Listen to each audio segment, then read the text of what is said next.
রব্বুল আলামিন বলনেওয়ালা এবং শুননেওয়ালা উভয় জনদেরকে আল্লাহ তাআলা কবুল করুন, সকলে বলি আমিন। এবং আজকের মাহফিলে যারা বয়ান করবেন, নসিহা পেশ করবেন, তাদের জবান থেকে এমন কিছু যেন গুরুত্বপূর্ণ আল্লাহ পাক রব্বুল আলামিন পেশ করান, বের করান, যাতে আমাদের জন্য হেদায়েতের নূর হয়ে যায়, সকলে পড়ি আমিন। সম্মানিত হাজিরিন, দক্ষিণ পৌলী গ্রামবাসীদেরকে আমি অনুরোধ করব, আপনারা এখনো যারা এদিক সেদিক ঘোরাফেরা করতেছেন, সময়কে নষ্ট করতেছেন, সময়কে অবহেলা করতেছেন, আজ হয়তো আপনাদের গ্রামের এই মাজলিস, এই মাদ্রাসার মাহফিল হয়তো আপনারা গুরুত্ব দিচ্ছেন না। এই মাহফিল কিন্তু আগামীকাল আর পাওয়া যাবে না। আর আজকের মাহফিলের যে প্রধান আকর্ষণ মুফতি ইলিয়াসুর রহমান জিহাদি, হাজার চেষ্টা করলেও আগামীকাল আর পাবেন না। বিশেষ আকর্ষণ মাওলানা আব্দুল মালিক ধলেশ্বরী, ওনাদেরকে যদি চেষ্টা করেন আগামীকাল পাবেন না, অর্থাৎ আগামীকাল আর পাবেন না। কারণ আল্লাহ পাক রব্বুল আলামিন কার জবান থেকে এমন কি গুরুত্বপূর্ণ কথা বের করে দিবেন, যে কথা আমাদের জন্য হেদায়েতের নূর হয়ে যায়। কথা বলেন ঠিক কিনা? তাই আমি আপনাদেরকে আবার অনুরোধ করে বলবো, এদিক সেদিক ঘোরাফেরা না করে আপনারা এই জালিসুর রহমান বেহেশতের বাগানে এসে বসে যান। তো সম্মানিত হাজিরিন, হাদিসের ভাষায়, কিতাবের ভাষায়, লেখকের ভাষায় বলা হয়েছে, যেই সমস্ত জায়গায় কোরআন এবং হাদিসের আলোচনা করা হয় ওই জায়গাটা যদি দুনিয়ার জায়গা, কিন্তু হাদিস কোরআনের আলোচনা হওয়ার কারণে হওয়ার জন্য ওই জায়গাটা দুনিয়ার কোনো জায়গা থাকে না, ওই জায়গাটা জান্নাতের মাজলিস হয়ে যায়। চিল্লায়া পড়েন সুবহানাল্লাহ। এই গুরুত্বপূর্ণ মাজলিসে এসে আপনারা খুশি না বেজার? বাজান, যদি খুশি হয়ে থাকেন আরেকবার শুকরিয়া আদায় করি আলহামদুলিল্লাহ। লক্ষ্য করে দরুদ ও সালাম আকাই নাম্বার তাজদারে মদিনা জনাবে আহমদ মুহাম্মদ মুস্তাফা সকলে পড়ি সাল্লাল্লাহু আলাইহি ওয়াসাল্লাম। সম্মানিত হাজিরিন, সময় অল্প, আর আমার আলোচনা আপনারা তো শুনেই থাকেন, কারণ আমি আপনাদের এই ঈদের মাঠে নামাজ পড়ে না, কি বলেন? আপনারা চিনেন না, অনেকে আমাকে চিনেন। ওয়াজ মাহফিল আপনারা ডাকেন, আমি আসি। আবার প্রত্যেকটা ঈদের জামাত আমি পড়াই, আমার মুখ থেকে কিছু শুনেন। কিন্তু আজকে যারা প্রধান আকর্ষণ মুফতি ইলিয়াসুর রহমান জিহাদ আব্দুল মালিক ধলেশ্বরী হুজুর, ওনাদের মুখ থেকে কিন্তু সবসময় শুনতে পারেন না। কথা বলেন ঠিক কিনা? সে কারণে অল্প সময় আমি যতটুকু কথা বলবো, অল্প সময়ে কথা বলবো, তাদেরকে লম্বা টাইম দেওয়া উচিত আমি মনে করি। কথা বলেন ঠিক কিনা? অল্প সময় যতটুকু কথা বলবো, আপনারা তো থাকবেন ইনশাল্লাহ।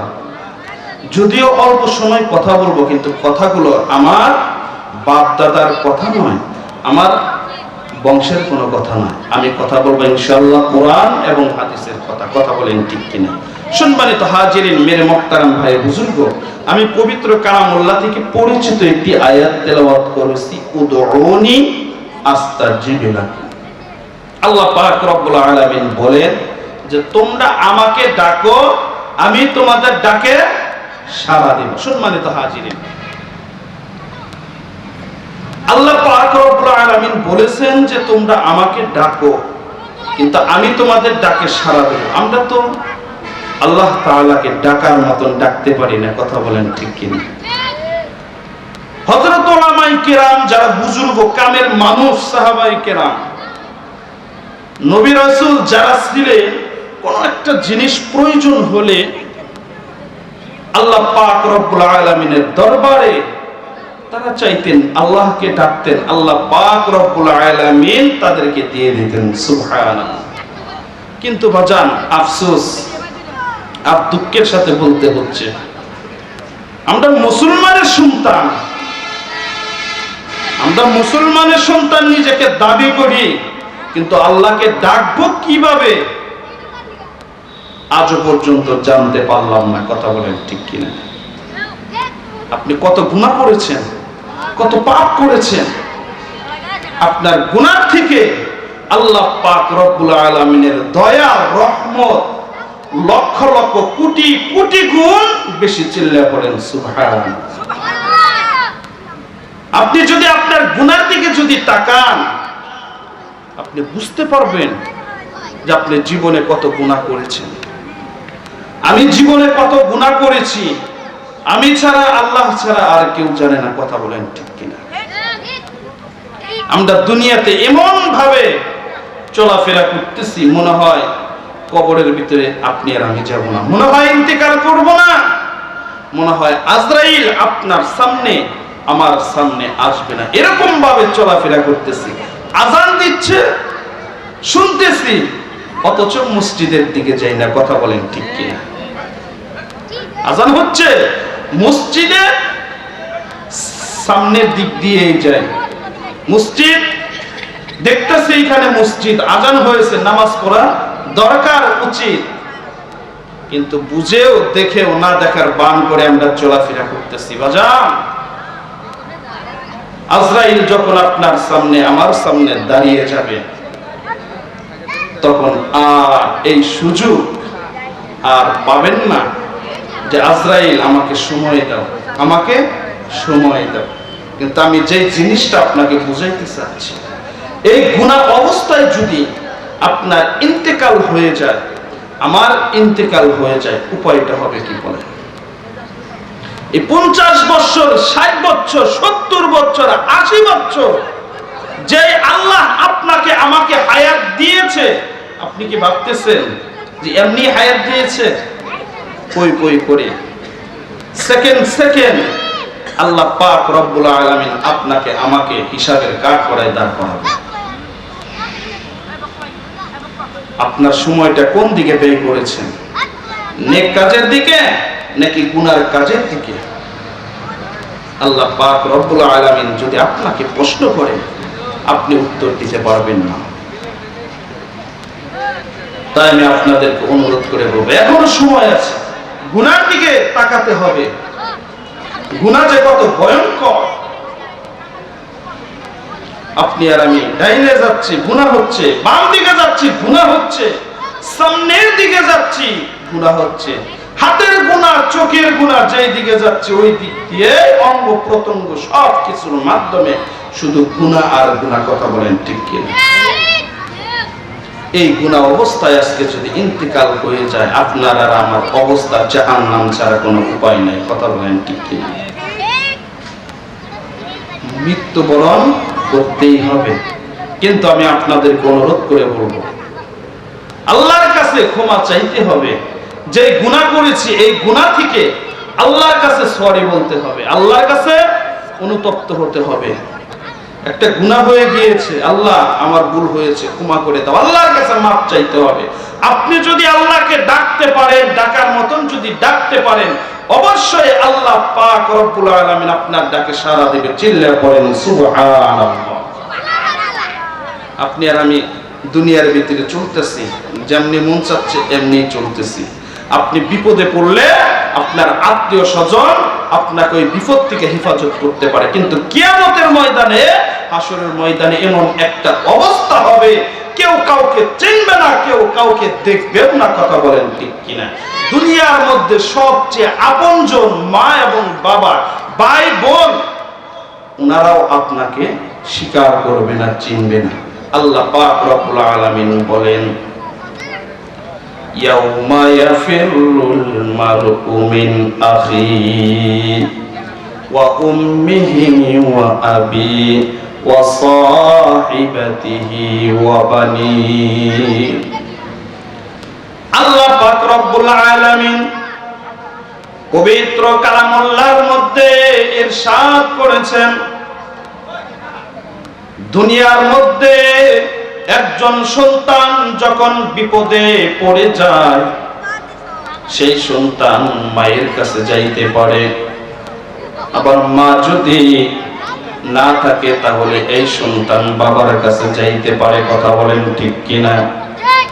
ভাই যখন বিপদে পড়ে যায়, বোন যখন বিপদে পড়ে যায়, তারা মা বাবা ভাই বোন আত্মীয় স্বজনের কাছে যাইতে পারে, কিন্তু পুলির বাপজানেরা ও কলিজার টুকরা যুবক সন্তান, কাল কঠিন ময়দানে এমন এক অবস্থা হয়ে যাবে, এমন একটা মুহূর্ত চলে আসবে, কেউ কাউকে চিনবে না, কেউ কাউকে জানবে না।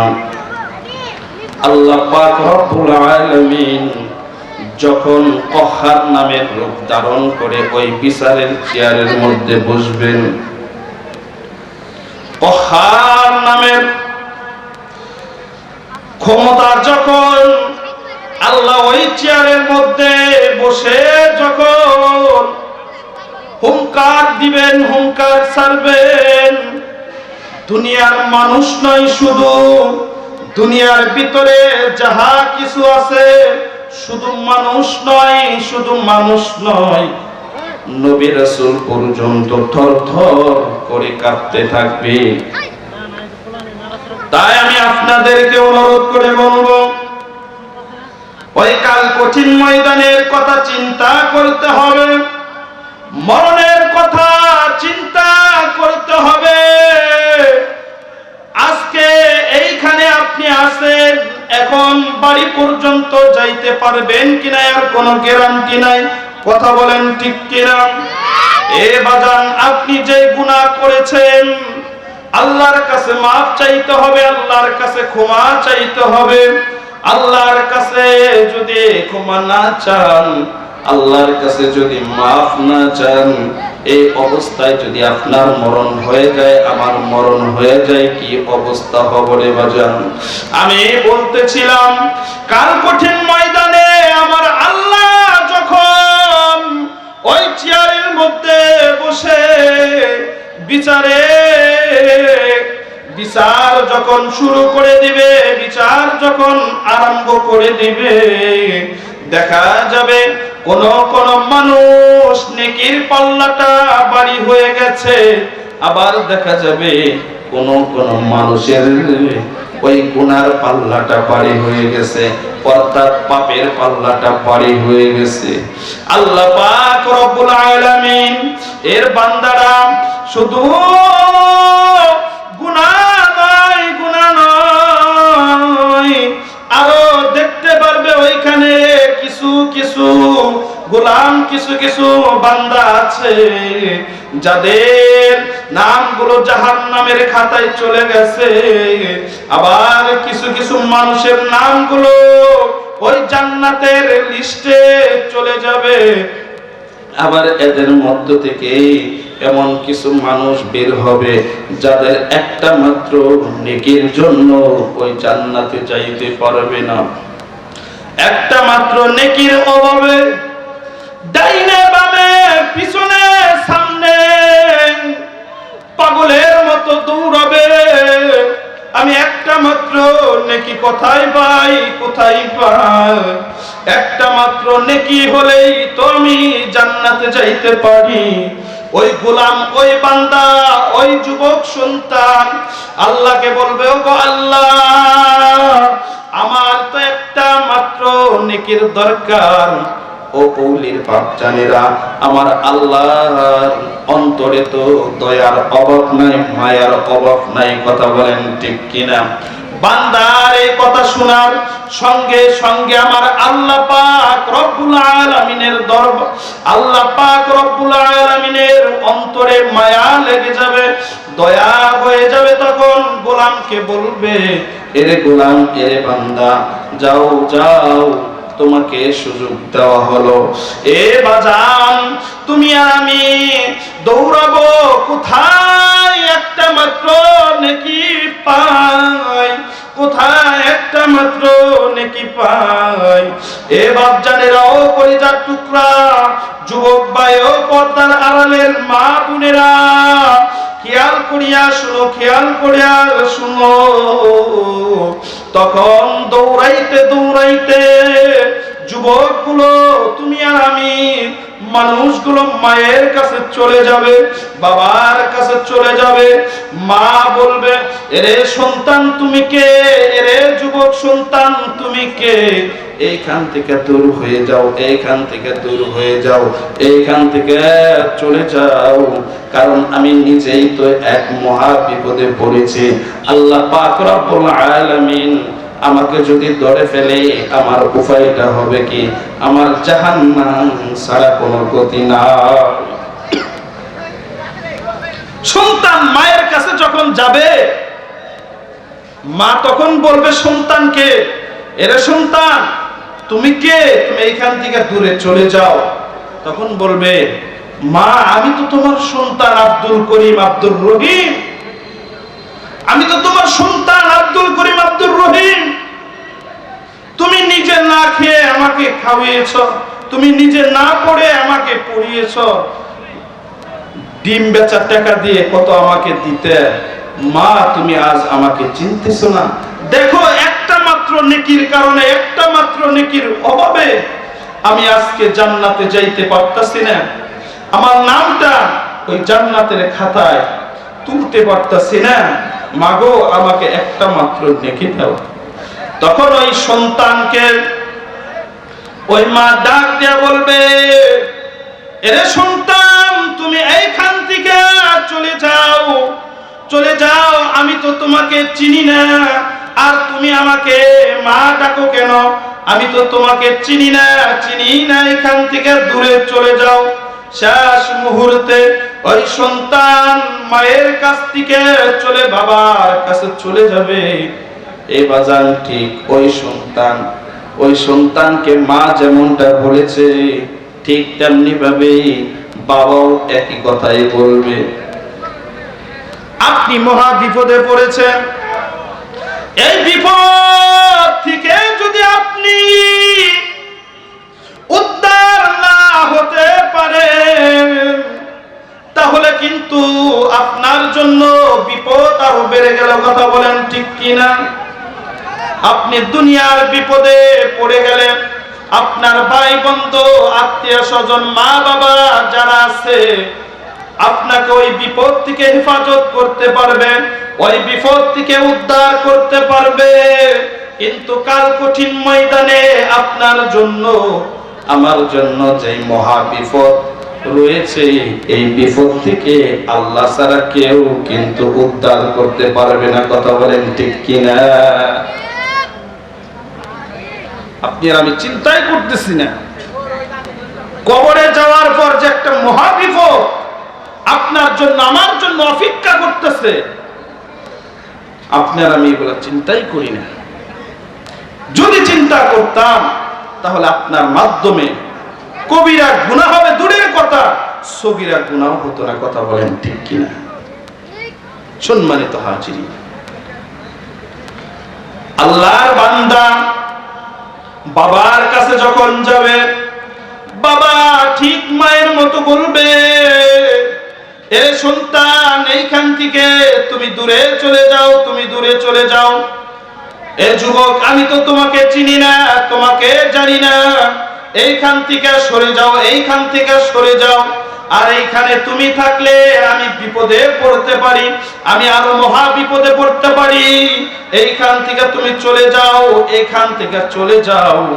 এই বাজান সঙ্গে সঙ্গে চেহারাটা কালো করে হাই রে হাই ওইখান থেকে চলে আসবে। আসার পর আল্লাহ পাক রব্বুল আলামিনের কাছে বলবে, ওগো আল্লাহ আমি তো মা বাবা আত্মীয় স্বজন সকলের কাছে গেলাম, আমি তো কারো কাছ থেকে একটা মাত্র নেকি আনতে পারি না। আল্লাহ পাক রব্বুল আলামিন এই বান্দার এই কথা শোনার সঙ্গে সঙ্গে আমার মালিকের অন্তরে দয়া লেগে যাবে, মায়া লেগে যাবে। আল্লাহ পাক রব্বুল আলামিন ফেরেশতাদেরকে অর্ডার করবেন, ফেরেশতাদেরকে আদেশ করবেন, রে ফেরেশতা আমার এই বান্দা এই গোলাম এর যে নামের একটা ভিডিও ছিল, যে সফটওয়্যার ছিল, এই ভিডিও চালু করে দাও, আমার বান্দা কোথায় গুনাহ করেছে, কোথায় নেকি করেছে, কোথায় ইবাদত করেছে, কোথায় পাপ কাজ করেছে, এইগুলা আমি দেখব। আল্লাহর বান্দা সঙ্গে সঙ্গে দেখতে পারবে কোথায় নেক করেছে, কোথায় সওয়াব করেছে, কোথায় একটা সেজদা দিয়েছে, কোথায় নামাজ পড়েছে, কোথায় পাপ করেছে, সব কিছু সেই ভিডিওর মধ্যে দেখতে পারবে। দেখেন না, এই মোবাইল ফোন দিয়ে আজকে যদি ভিডিও করা হয়, এই ভিডিও যদি 1 মাস 2 মাস 1 বছর 2 বছর পর যদি কোন মানুষ দেখতে চায়, দেখতে পারবে না বাজান? অবশ্যই দেখতে পারবে। কথা বলেন ঠিক কিনা? 1 2 3 4 5 বছর আগেকার ভিডিও দেখা যায়, সামনে আসলে দেখা যায়। কথা বলেন ঠিক কিনা? আর কোন মানুষ ভিডিও করে যদি ভালো জায়গায় সংরক্ষণ করে যদি রেখে দেয়, তাহলে কিন্তু দেখা যায়। কথা বলেন ঠিক কিনা? আর এই মোবাইল ফোন তো আমার মতো আপনার মতো সাধারণ একজন মানুষই তো আবিষ্কার করেছে, নাকি বলেন? আর ওই মানুষদের মাথায় জ্ঞান বুদ্ধি এলেম কে দিয়েছে? আল্লাহ দিয়েছে। তাহলে দেখেন, আল্লাহ পাক রব্বুল আলামিনের কুদরতি ক্যামেরার মধ্যে আপনি আর আমি যে এইখানে আজকে বসেছি, অবশ্যই আল্লাহ পাক রব্বুল আলামিন এর কুদরতি ক্যামেরার মধ্যে ভিডিও হচ্ছে। আল্লাহ পাক ফেরেশতাদের মাধ্যমে ভিডিও করে নিচ্ছে।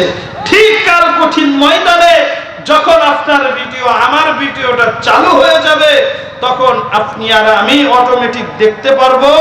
দক্ষিণ পৌলি বাইতুন নূর মাদ্রাসার মাহফিলে বসেছিলাম, মুফতি ইলিয়াসুর রহমান জিহাদের বয়ানে কেঁদেছিলাম, আব্দুল মালিক দলেশ্বরী হুজুরের বয়ানে বসে বসে জাহান্নামের কথা, কবরের কথা, কোরআন হাদিসের কথা শুনে, কোরআনের তাফসীর শুনে, রাসূলদের ইতিহাস শুনে কেঁদেছিলাম। আল্লাহ পাক রব্বুল আলামিন ভিডিওটা পিছনের দিকে নিয়ে আবার বলবে যে ভিডিওটা আবার চালু করো। ঠিক একই জায়গায় দেখতে পারবে যে দক্ষিণ ফুলি মাদ্রাসার মাঠে, ঈদগাহে মাঠে আপনি বসে বসে ওয়াজ মাহফিলে বসে বসে কোরআন সুন্নাহর আলোচনা শুনে চোখের পানি ছেড়ে দিয়েছিলেন। আল্লাহ পাক রব্বুল আলামিনের উসিলায় আপনাকে maaf করে দিয়ে জান্নাতের একজন সদস্য বানিয়ে নেবেন। চিল্লায়ে বলেন সুবহানাল্লাহ। তাহলে বাজান, এই জালিসুর রহমান বেহেশতের বাগানে যে এসেছি, এতে আমাদের লাভ হয়েছে না ক্ষতি হয়েছে? হাসা কথা বললেন। যারা এখনো আসে নাই, রাস্তাঘাটে ঘোরাফেরা করতেছে, মনে হয় তারা আমাদের থেকে আরো লাভবান বেশি হয়েছে, নাকি বলেন? আমি কিন্তু একটা কথা আগেই বলেছি, কোন কথার মাধ্যমে আল্লাহ কাকে হেদায়েত দিবে এটা আল্লাহ ছাড়া কেউ জানে না। কথা বলেন ঠিক কিনা? সন্তানগুলো, যুবকগুলো, মানুষগুলো, ভাই বোন, আত্মীয় স্বজন, এমনকি একেবারে কাছের মানুষ, মা বাবা কাছে চলে গেল, নেকি মা বাবা আত্মীয় স্বজন কেউ দিল না। কথা বলেন ঠিক কিনা? এই নেকি দিল কে? আল্লাহ পাক রব্বুল আলামিনের নেক নজরে ফেরেশতাদের মাধ্যমে যে ভিডিও করা হয়েছিল, দক্ষিণ পৌলি মাদ্রাসা মাঠে ওয়াজ মাহফিলে বসে বসে সময় দিয়েছিলাম, এই সময়ের উসিলায়, এই মাহফিলের উসিলায় আল্লাহ আপনাকে আমাকে জান্নাত দিয়ে দিলেন। কথা বলেন ঠিক কিনা? সম্মানিত হাজিরিন, সেই কারণে আল্লাহ কখন কবুল করবে আপনাকে আমাকে এটা কেউ বলতে পারবে না।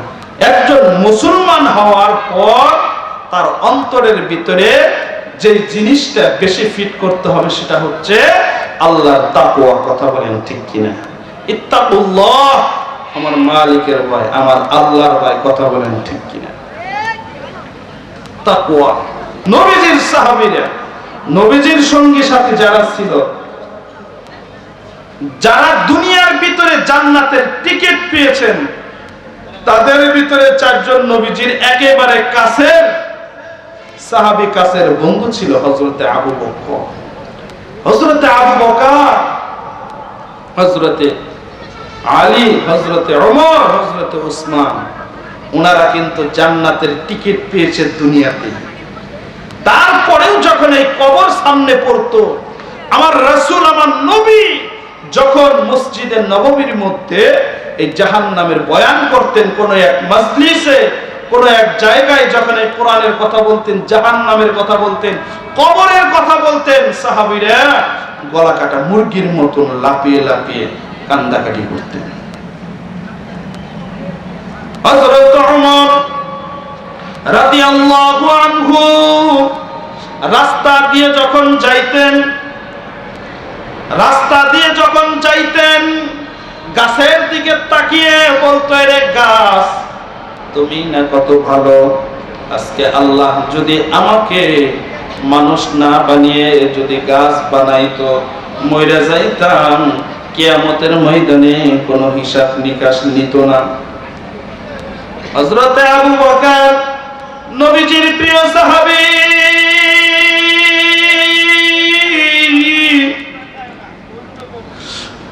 আল্লাহ পাক রব্বুল আলামিনের এই বান্দা রাস্তা দিয়ে যখন যাইতো, ঠিক হযরত ওমর ফারুকের মতো কান্না করত।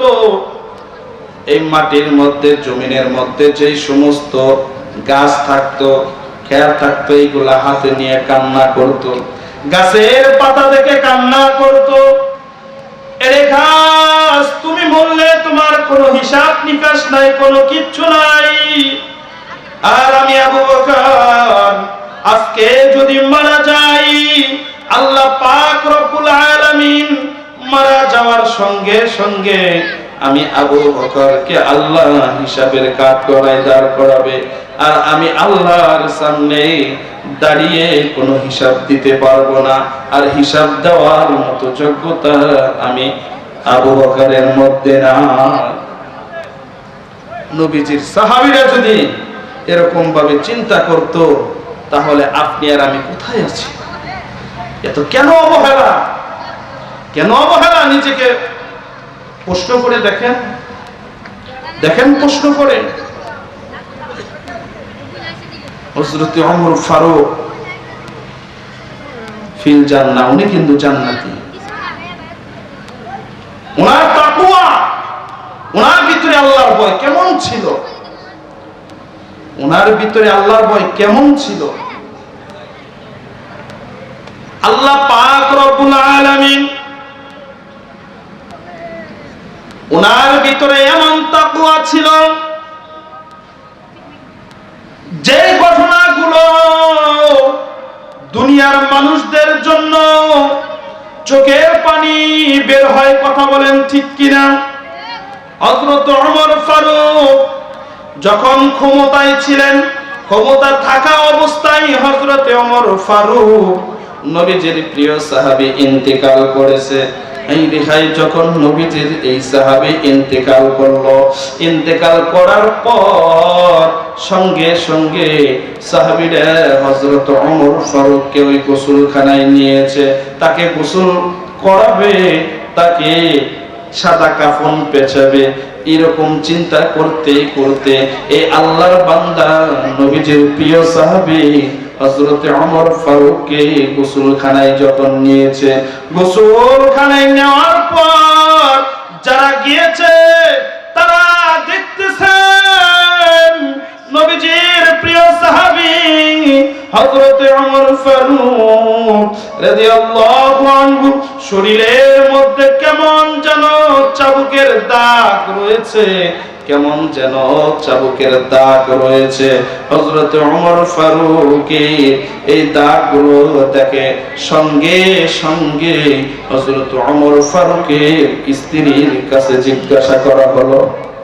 জিজ্ঞাসা করার পর ভিতর থেকে আওয়াজ দিচ্ছে, কথা বলতেছে। হযরত ওমর ফারুকের যেই সময় ছিল, এই সময়গুলো তিনটা ভাগ করেছিল। একটা সময় ভাগ যে করেছিল, সেই সময়গুলো তার সময় ক্ষমতা অবস্থায় তার প্রজাদের খবর নিত, কোন মানুষ খানার অভাবে রয়েছে, কোন মানুষ কোন বিপদে রয়েছে, খোঁজ খবর নিত। ও বাজান খেয়াল করে শুনতে হবে। দেখেন নবীজির প্রিয় সাহাবী হযরত ওমর ফারুক রাদিয়াল্লাহু আনহুর অন্তরের মধ্যে কেমন আল্লাহর ভয়, কেমন আল্লাহর তাকওয়া ছিল। হযরত ওমর ফারুক এর স্ত্রী ভিতর থেকে বলতেছে, শুধু তাই নয়, আরেকটা ভাগ, সে রাত্রে আল্লাহর ইবাদতে মশগুল ছিল, আল্লাহর ইবাদতে পাগল ছিল। আরেকটা ভাগ তার শরীরের জন্য রেখে দিয়েছিল, তার নিজের জন্য রেখে দিয়েছিল। আরেকটা ভাগ নিজের জন্য যে রেখে দিয়েছিল, সে ঘুম পাড়ত। শুধু তাই নয়, যে সময়টা আল্লাহর ইবাদতে পাগল ছিল, ইবাদতের জন্য রেখে দিয়েছিল, আল্লাহর কুদরতি পায়ে সিজদায় পড়ে হযরত ওমর কান্না করত আর জীবনের হিসাব মিলাইতো। হায় রে হায়, এরে ওমর, তুমি আজকে আল্লাহর কুদরতি পায়ে কয়টা সিজদা দিয়েছো? আজকে আল্লাহর কুদরতি পায়ে কয়টা সিজদা দিয়েছো? এরকম ভাবে যখন হিসাব মিলাইতো, গতকালের থেকে যদি সিজদা একটা কম থাকতো, ইবাদত যদি কম থাকতো, এই হযরত ওমর তার পিঠের মধ্যে আঘাত করত। এরে ওমর, তুমি তো আগামী দিনের থেকে তুমি তো গতকালের থেকে তো সামনের দিনগুলো ইবাদত কমিয়ে দিচ্ছ।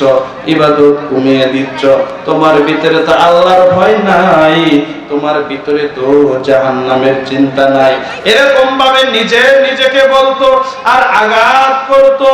এ পৌলির বাপজানেরা, আমি আপনাদেরকে অনুরোধ করে বলি, নবীজির সাহাবী হযরত ওমর রাদিয়াল্লাহু আনহু জান্নাতি টিকেট পাওয়ার পরেও এমন ভাবে কান্না করেছে। আল্লাহর তাকওয়া কেমন ছিল ভিতরে, আল্লাহর তাকওয়া অন্তরে ছিল। বিদায় হযরত ওমর ফারুক কিন্তু এরকম করেছে। কথা বলেন ঠিক কিনা? আর আপনি আর আমি কি হয়েছি দেখেন, সাহাবীদের দিকে দেখেন, আজকে নিজের দিকে তাকান।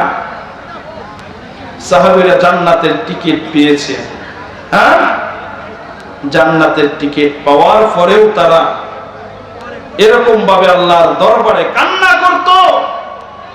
আর আপনি আর আমি দুনিয়াতে কিভাবে চলাফেরা করতেছি, গুনার চিন্তা করি না, জাহান্নামের চিন্তা করতেছি না, মরণের চিন্তা করতেছি না, মৃত্যুর চিন্তা করতেছি না। আল্লাহ পাক রব্বুল আলামিন পবিত্র কালামুল্লাহর ভিতরে ইরশাদ করেছেন, কুল্লু নাফসিন যায়িকাতুল মাউত।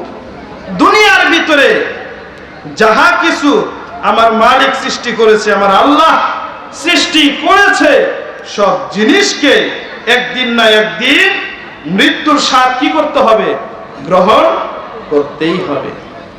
দুনিয়ার ভিতরে যাহা কিছু দেখেন, আল্লাহ যাদেরকে হায়াত দিয়েছে, অবশ্যই আল্লাহ তাদেরকে এই মৃত্যুটা দিয়েছে। এই সময়টুকু জন্মের পর থেকে নিয়ে ইন্তেকালের আগ পর্যন্ত এই যে সময়টুকু দিয়েছে, হায়াত যে দিয়েছে, এই হায়াত যে দিয়েছে, এই হায়াতটুকু আল্লাহ পাক রব্বুল আলামিন আপনাকে আমাকে এমনি দেয়নি। একজন কৃষক জমিনের ভিতরে যখন ফসল ফলায়, জমিতে যখন ফসল ফলায়, এই কৃষক ব্যক্তিকে এমনি ফলায়? অবশ্যই লাভের জন্য ফলায় না। কি বলেন আপনি বাজান? লাভের জন্য না। সে চিন্তা করে এই ধান, আলু, এই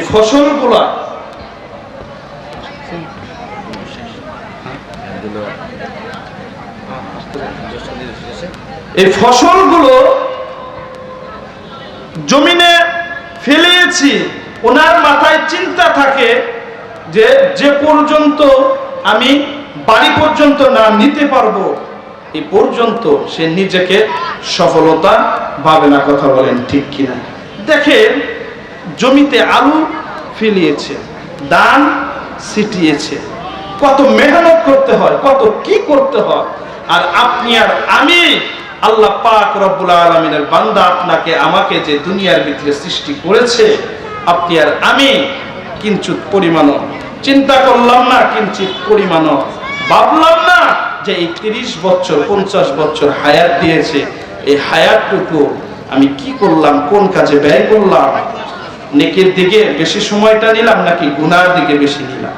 সম্মানিত হাজিরিন, আল্লাহ পাক রব্বুল আলামিন আমাদেরকে কবরে যাওয়ার পূর্বেই কবরের মাল সামানা তৈরি করে যেন কবরে যাওয়ার তৌফিক দান করেন। সকলে বলি আমিন।